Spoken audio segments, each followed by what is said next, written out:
Jizzaxda bolalar bog'chasida ommaviy zaharlanish aniqlandi.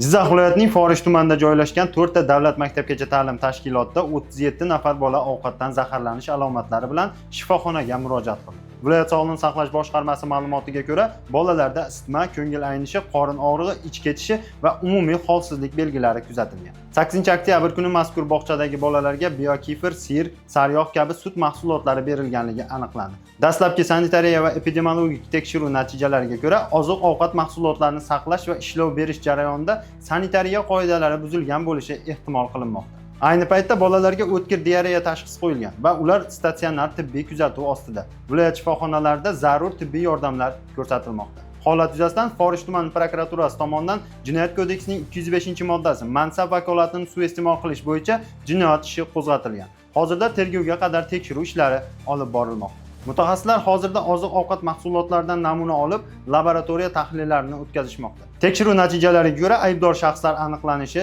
aytilmoqda. So'nggi oylarda mamlakatning bir necha hududlarida bolalar bog'chalarida ovqatdan zaharlanish holatlari qayd etilmoqda. Mutasaddilar bu holatlarga oziq-ovqat ta'minoti va sanitariya nazoratidagi kamchiliklar sabab bo'layotganini ta'kidlashdi. Sog'liqni saqlash vazirligi ota-onalarga bolalarda ovqatdan keyingi har qanday shubhali belgilarni, isitma, ko'ngil aynishi, ich ketishi payqagan zahoti shifokorga murojaat qilishini tavsiya etmoqda.